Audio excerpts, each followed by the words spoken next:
Selamat datang kembali di channel Padepokan Warisan Leluhur. Selamat berjumpa kembali dengan kami.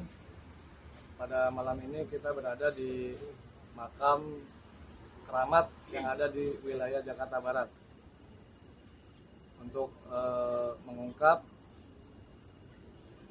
keberadaan makam ini, untuk mengulas sejarah daripada makam keramat ini. Sebelum kita lanjut untuk mengungkap masalah makam ini, jangan lupa subscribe, like, dan share untuk channel YouTube ini.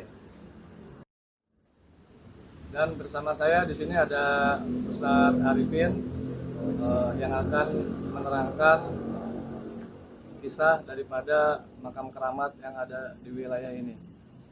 Untuk lebih lanjut, mari kita tanyakan kepada Ustadz Arifin bagaimana kisah dari adanya makam keramat di wilayah ini.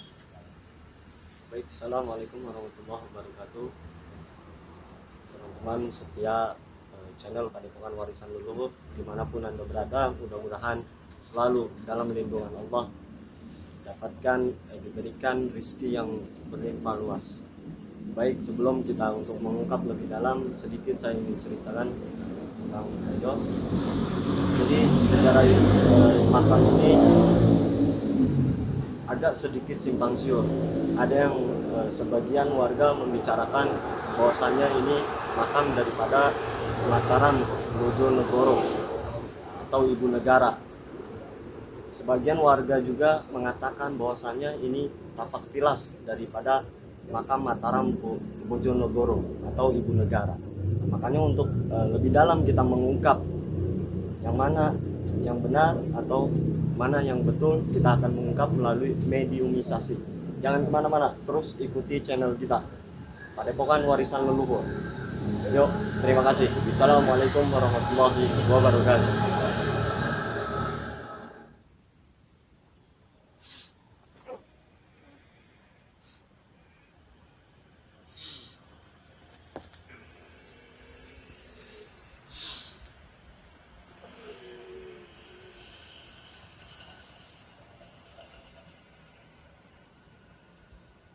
Assalamualaikum. Waalaikumsalam. Ya hadir goib, tunjukkan keberadaanmu atas izin Allah.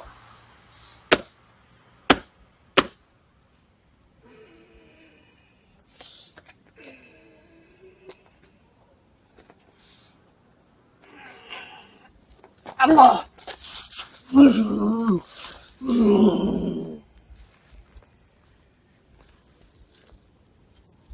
Assalamualaikum. Waalaikumsalam. Dengan siapa saya berbicara? Menjaga yang ada di dalam makam. Silakan. Namanya siapa? Siapa nama Anda? Ramai-ramai kesini. Kita cuma ingin sedikit mengungkap sejarah makam Mataram ini. Boleh sedikit Anda ceritakan kepada kami? Kenapa? Sudah berapa lama makam ini berada? Sekitar 1946 beliau yang ada di dalam makam ini.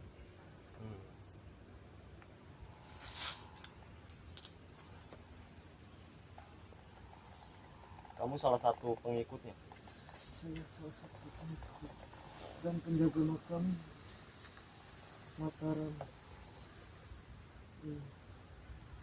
Kalau boleh tahu, di sini itu sedikit simpang siur keberadaan makam ini.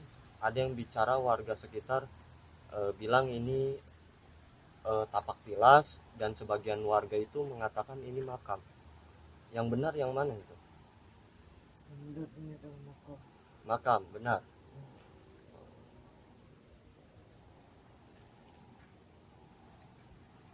Berapa pengikutnya yang ada dimakamkan di area sini juga?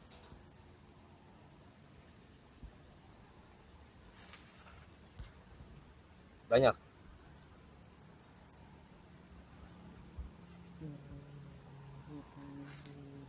orang. Banyak berarti ya, Iya. sekitaran 20-an. Kamu salah satunya gitu. Ini dari mana? Kita dari tim spiritual Padepokan Warisan Leluhur ingin silaturahmi atau ingin mengungkap sejarah makam Mataram Bojonegoro ini.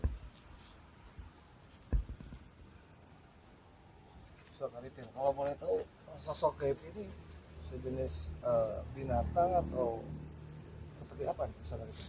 Ya, jadi untuk penjaga yang satu ini bang, dia ini sosok makhluk yang bisa dibilang setengah berbentuk binatang dan setengah berbentuk berwujud seperti manusia. Maksudnya badan itu binatang, kepalanya manusia atau? Ya, bagian atas dari pinggang ke atas ini berbentuk manusia, sedangkan ke bawah ini berbentuk bersisik semacam ular, entah itu ular atau kadal. Jadi bagian bawahnya ini penuh dengan sisik.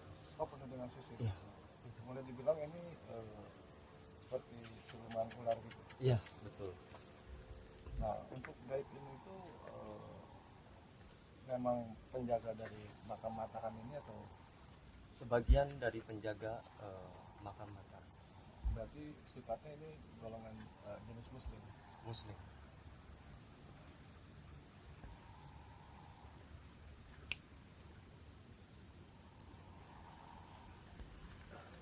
Jadi para subscriber ini salah satu gaib penjaga makam yang diceritakan oleh Ustadz Arifin.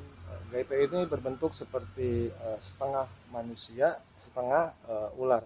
Jadi dari sisi setengah badan dari perut ke bawah itu berbentuk seperti ular, dan dari perut ke atas itu berbentuk seperti manusia seperti biasa.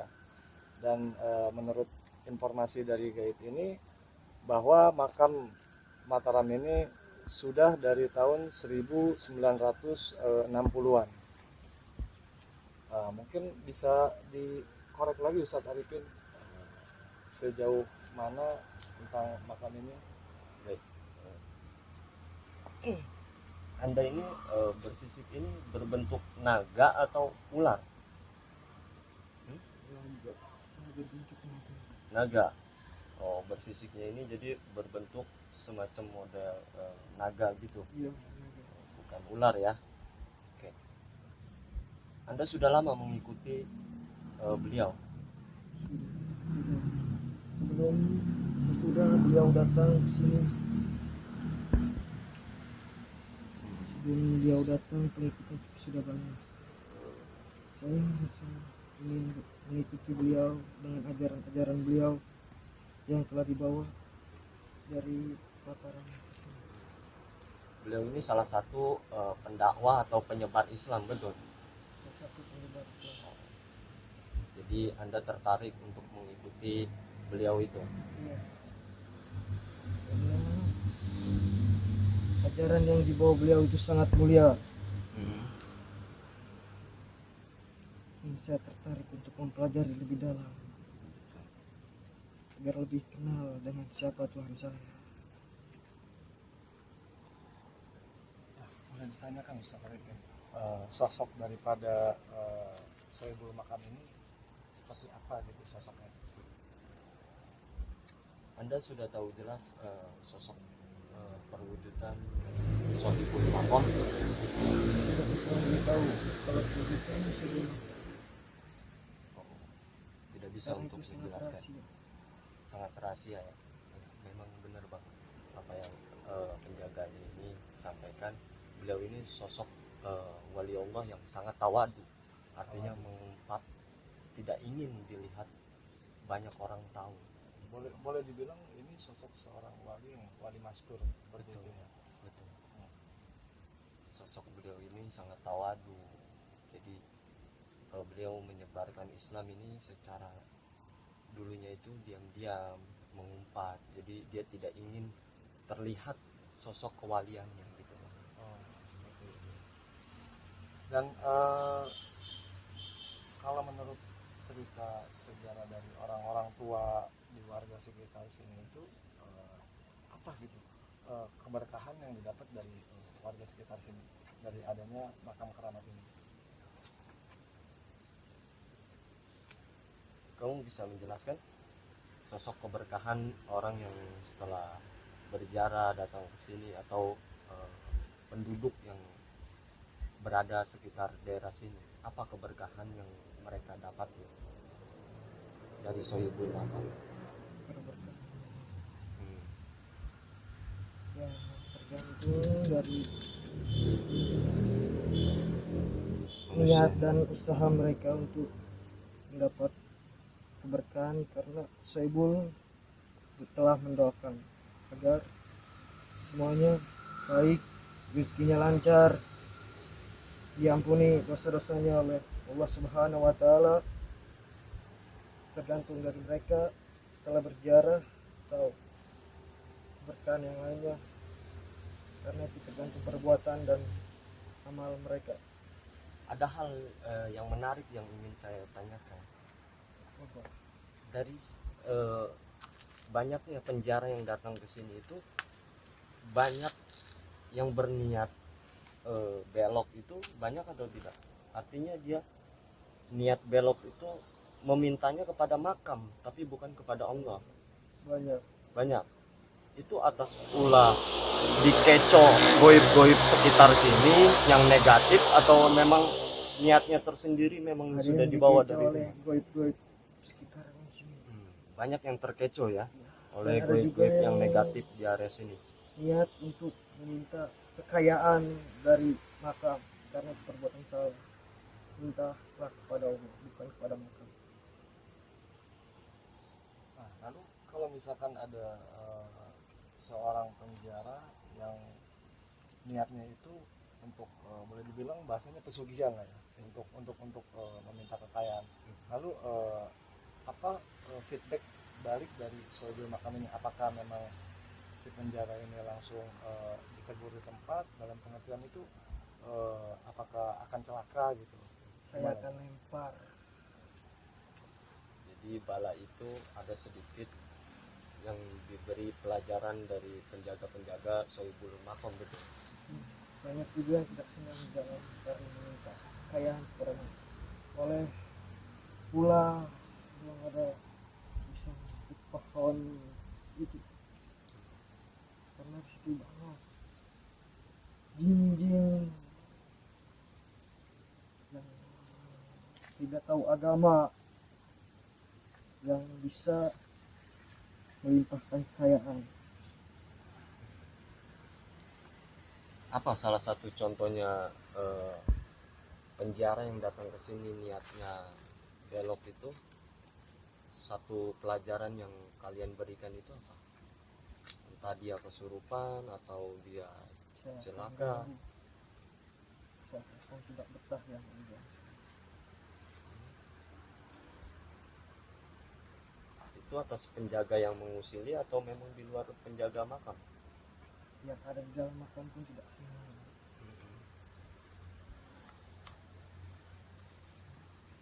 karena itu biar itu untuk mengingatkan kita kepada kematian, bukan untuk meminta sesuatu kepada makam.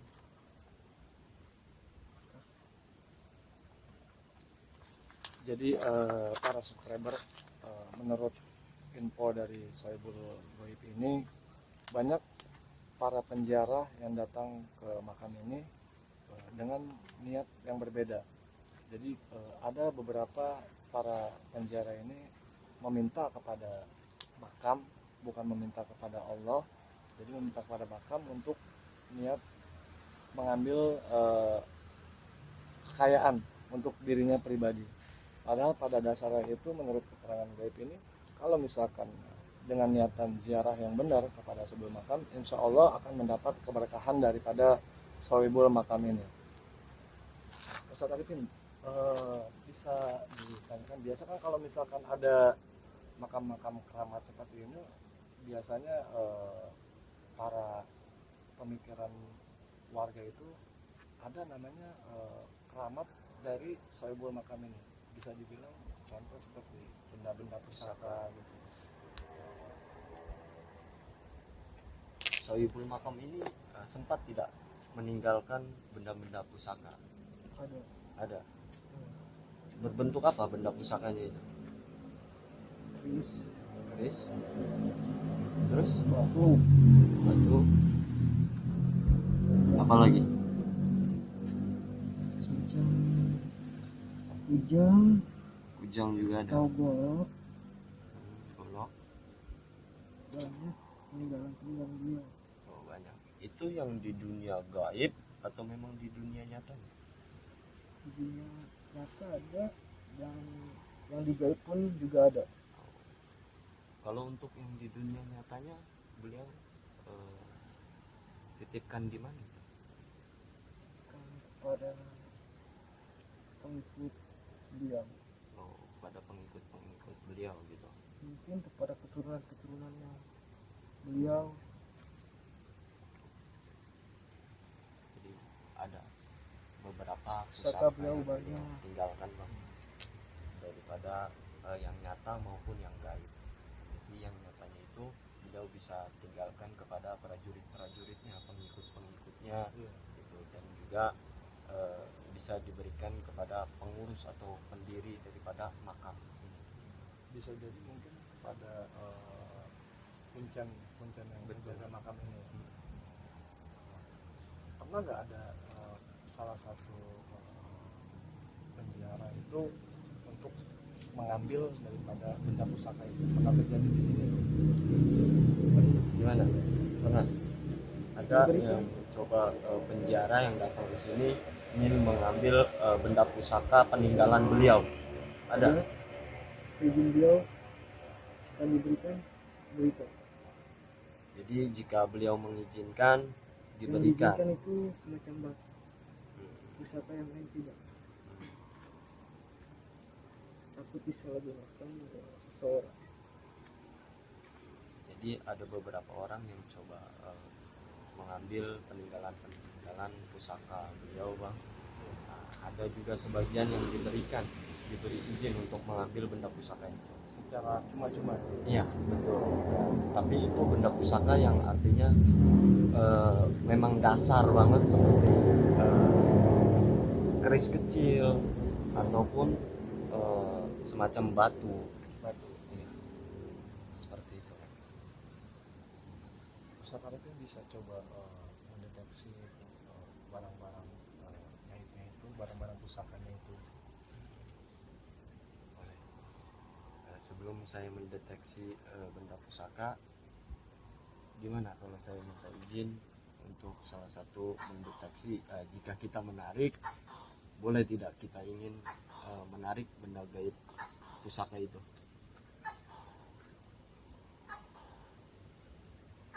Siapa? Kira-kira diizinin? Oke. Yang mana yang ingin kita deteksi bang? Di sini banyak benda pusaka yang artinya ada yang negatif dan ada yang positif. Mungkin lebih baiknya itu untuk yang positif kali. Untuk yang positif itu peninggalan benda-benda punya beliau bang. Betul. Oke.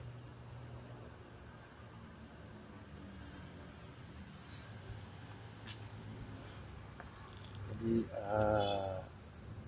menurut keterangan daripada gaib ini bahwa Sohibul Makam ini punya berbagai macam benda-benda pusaka, dan Ustadz Arifin insya Allah akan mendeteksi, dan apabila memang jodoh insya Allah akan diambil atau ditarik oleh Ustadz Arifin.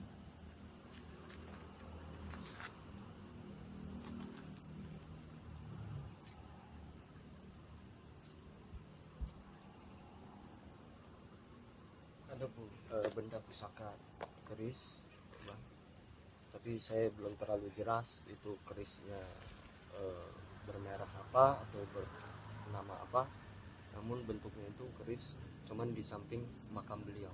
Oh, di samping makam. Ya. Sekitaran 1 meter atau 2 meter dari makam beliau itu ada berbentuk keris. Bentuk keris. Mungkin itu salah satu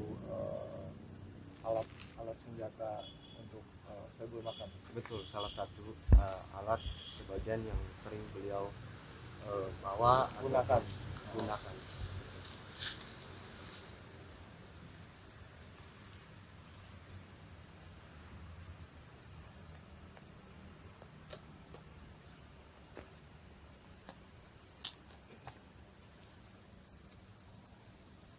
Apalagi yang Anda bisa jelaskan ke kita untuk lebih dalamnya itu? Apa yang mau jelaskan? Keturunan Sohibul Makam itu ada di lingkungan sini atau di mana? Tidak ada di kurang jauh dari sini. Maksudnya di luar Di daripada luar kota ini. daripada daerah sini,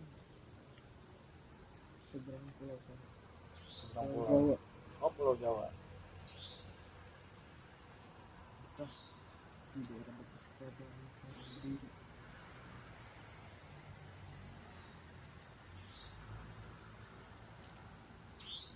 Baik, Ustaz Arifin, mungkin